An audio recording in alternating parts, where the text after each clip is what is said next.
ഇത് മാസ് മോട്ടോഴ്സിൽ നിന്നാണ്. നമ്മുടെ ഹീറോൻ്റെ മാസ്റ്റർ എഡ്ജാണ് വണ്ടി. നമുക്ക് വണ്ടി വന്ന സമയത്ത് വണ്ടിക്ക് ഒട്ടും തീരെ വലി കുറവായിട്ട് കാണിക്കണം. നമ്മൾ ആക്സിഡൻറ്റ് കൊടുക്കുമ്പോൾ വണ്ടി വലിക്കാത്തൊരു കണ്ടീഷനായിരുന്നു. പിന്നെ ഓയിൽ ചേഞ്ച് വരുന്നുണ്ട്. പിന്നെ നമ്മൾ വണ്ടി ഓടിച്ചു നോക്കുമ്പോഴും ബ്രേക്കൊക്കെ ഓൾറെഡി ഫുൾ ബ്രേക്ക് പെഡൽ കാണിക്കും, ലിവറേജ് കാണിക്കും, പക്ഷേ വണ്ടി നിൽക്കാത്തൊരു കണ്ടീഷനൊക്കെ ഉണ്ടായിരുന്നു കേട്ടോ. അപ്പോൾ നമുക്ക് സ്റ്റാർട്ടിങ് കംപ്ലയിൻറ്റ് കാണിച്ചുകൊണ്ടിരുന്നതിൻ്റെ കാരണം എന്ന് വെച്ചാൽ വണ്ടി സ്റ്റാർട്ടിങ് കംപ്ലയിൻറ്റ് മീൻസ് അതിൻ്റെ പിക്കപ്പ് കുറവ് കാണിച്ചത് ഈ ചോക്കിൻ്റെ കേബിൾ ഉണ്ടല്ലോ, ചോക്ക് കേബിൾ ഫുള്ളായിട്ട് വലിഞ്ഞ് നിൽക്കാറുണ്ട് അതിൻ്റെ ഉള്ളിൽ. അപ്പോൾ നമ്മളിപ്പോൾ ചോക്ക് കേബിളൊന്ന് മാറ്റി പുതിയ ചോക്ക് കേബിളിൽ ഇട്ടിട്ടുണ്ട്.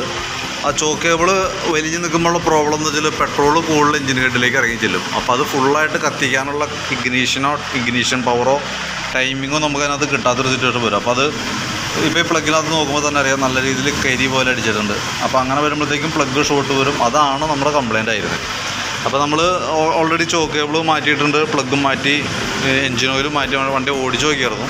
അപ്പോൾ നിലവിൽ ആ കംപ്ലയിൻറ്റ്സൊക്കെ റെഡി ആയിട്ടുണ്ട്. അതിന് ശേഷമാണ് നമ്മൾ ബ്രേക്കിൻ്റെ കേസ് നമ്മൾ നോക്കുമ്പോൾ ബ്രേക്ക് ലൈനറൊക്കെ ഉണ്ടല്ലോ ബാക്കിലത്തെ ഫുള്ള് തീർന്നേക്കാണ്.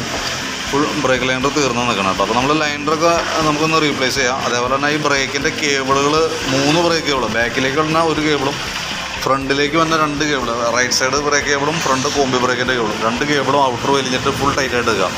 അതുകൊണ്ട് തന്നെ ബ്രേക്ക് നമ്മൾ ലിവറുമ്പോൾ പിടിക്കുമ്പോൾ നമുക്ക് പെഡൽ ഉണ്ടാവും, ബ്രേക്ക് കാണിക്കും. വണ്ടി പിടിച്ച് കഴിഞ്ഞാൽ അതനുസരിച്ച് നിൽക്കാത്തൊരു സിറ്റുവേഷൻ വരും. അതാണ് അതിൻ്റെ കംപ്ലയിൻ്റ് ആവുന്നത്. അപ്പോൾ നമ്മൾ ഫ്രണ്ടും ബാക്കും ബ്രേക്ക് അഴിച്ച് ക്ലീൻ ചെയ്യാനുണ്ട്. അതിന് ശേഷം നമ്മൾ അതിൻ്റെ ബ്രേക്കിൻ്റെ കേബിളുകൾ മാറ്റുന്നുണ്ട് കേട്ടോ. ബ്രേക്ക് കേബിൾ ഇപ്പോൾ ഒരു കേബിൾ 185 രൂപയുണ്ട്. ബാക്കിലത്തെ ബ്രേക്ക് കേബിൾ 245 രൂപ ബാക്കിലത്തെ ബ്രേക്ക് കേബിൾ വരാം. ഫ്രണ്ടിൽ തന്നെ കോമ്പി ബ്രേക്കിൻ്റെ ബ്രേക്ക് കേബിൾ വരുമ്പോഴത്തേക്കും 188 രൂപയുണ്ട്. അങ്ങനെ 3 ബ്രേക്കിൻ്റെ കേബിൾ നമുക്ക് മാറ്റാനുണ്ട്. പിന്നെ ഓൾറെഡി ചോക്കിൻ്റെ കേബിൾ ഡേസ് പറഞ്ഞല്ലോ, ചോക്ക് കേബിൾ ഇപ്പോൾ ഇതിട്ടാണ് പുതിയ കേബിളാണ് ഈ കിടക്കുന്നത് കേട്ടോ. പിന്നെ പ്ലഗ് മാറ്റിയിട്ടുണ്ട്.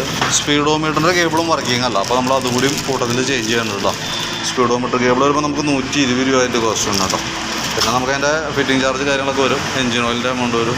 അപ്പോൾ ഞാൻ എൻ്റെ ഏകദേശം ഒരു എസ്റ്റിമേറ്റ് കൂടി നോക്കിയിട്ട് അതിൻ്റെ ഡീറ്റെയിൽസും കൂടി ഒന്ന് വാട്സപ്പിലേക്ക് ഒന്ന് സെൻഡ് ചെയ്തോ കേട്ടോ.